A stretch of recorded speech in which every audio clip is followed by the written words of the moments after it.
heads of David's mighty men?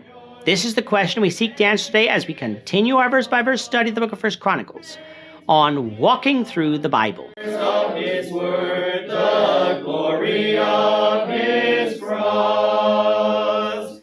Today we're going to be discussing 1 Chronicles chapter 11, verses 10 to 19. But before we do that, let's read the passage.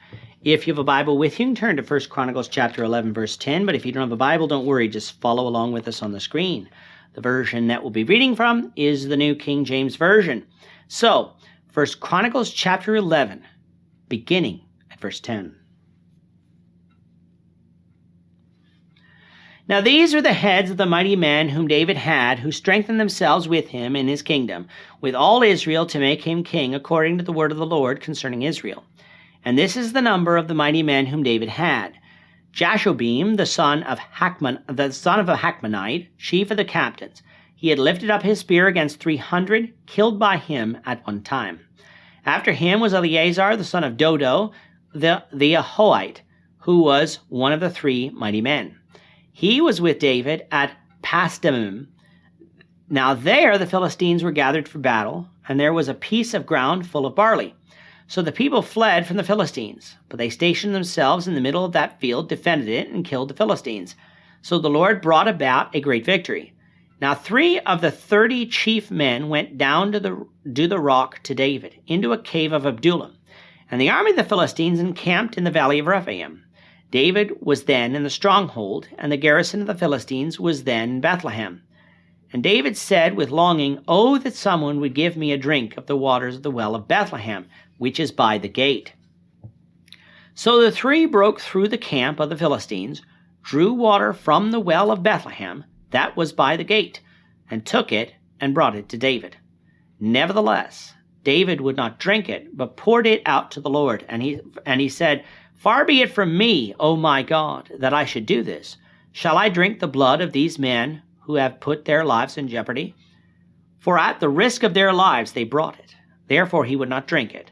These things were done by the 3 mighty men."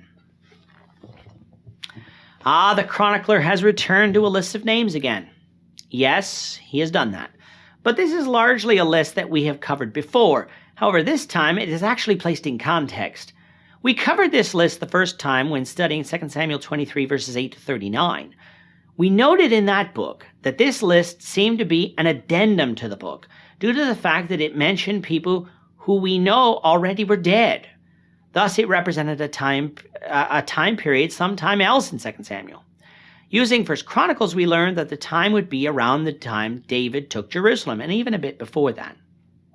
In the context of 1 Chronicles 11, it is understandable why this list is placed here. For after David conquered Jerusalem, remember from the last lesson that verse 9 said that David became great. One of the measures of David's greatness would be the size of his army and the number of his mighty men. If you want to be powerful among the nations, generally speaking, you need to have an army that will strike fear into the hearts of your enemies. Now, yes, God was with David, and so God could do this with any number of army. But God allowed David's army to grow, and David, through trusting in God, was able to use this army to defeat his enemies. When comparing today's list with that of 2 Samuel 23, verses 8 to 17, we will find some spelling differences between some of the names, but this is to be expected because 1 Chronicles was written over 500 years later, and thus the language has changed. Other than that, these accounts track pretty closely. We find that even in the beginning, David's men weren't just a disorganized hodgepodge of men. They were organized into groups. The first class of soldiers that we're talking about in this lesson appear to have done the greatest deeds. The second class did great deeds, but not like the first, while the third class were good soldiers, but not like the ones above them. And that really is true in any army. You will have some soldiers that will rise through the ranks of the army to become captains and generals, while others simply remain near the lower ranks their entire career, not because they were bad soldiers, but simply because they weren't as good as others. David's army was no different. Among the first rank was Jashobeam, the Tachmonite, Eleazar the Ahoite, and Shema the Hararite. Jashobeam was chief among the captains because he had killed 300 men at one time. 2 Samuel 23 verse 8 said that this was 800 men. So in this we know that there was a later scribal error in one of these two texts. Most commentators believe 300 is the proper number, but in the end it really doesn't matter, because either number would certainly have been quite a feat. But as we said before, when God was with the army in Israel, they could do seemingly impossible things.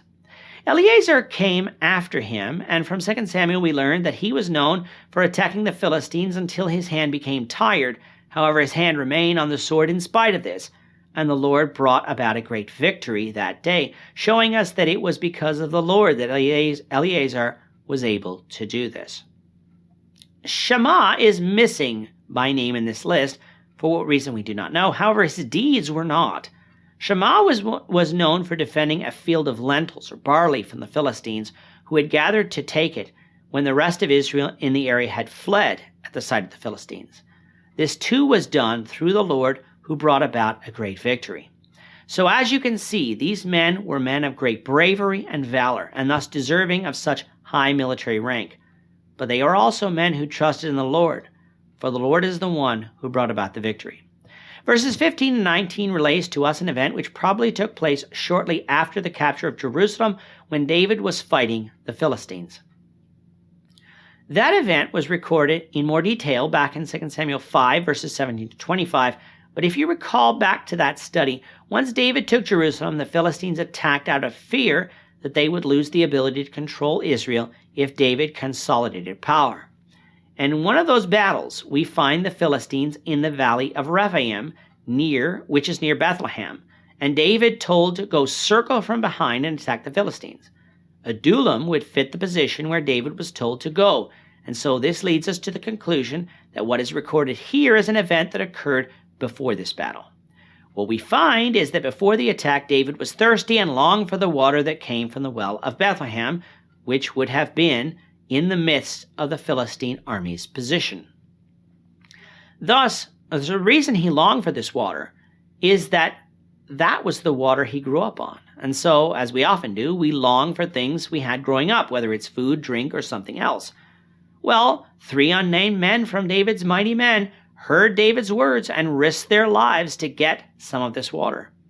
However, when they returned with this water, David wouldn't drink it, but poured it out as a drink offering to the Lord. Now, if David desired this water, and these men risked their lives to get it, why would David do this? Well, it's the fact that these men risked their lives to get it. You see, David didn't command his men to go get this water. They took it upon themselves to get it. All David said was that he desired this water. Thus, to David, this water came at the risk of life, and so if he drank it, it would almost be like he was drinking these men's blood, because the life is in the blood. So this was poured out as a drink offering to God in thanksgiving that his men returned to him unharmed. We're going to continue our look at David's mighty men, the Lord willing, in the next lesson. With that, our time is up for today. The Lord willing, we hope you'll join us for tomorrow's discussion of 1 Chronicles chapter 11, verses 20 to 47, as we continue our walk through the Bible, one verse at a time. Thank you for watching today's episode. We hope that you found it edifying and ask that you not only subscribe to our channel and podcast, but that you like and share this episode among your friends, so that the saving gospel of Jesus Christ can go out to the whole world.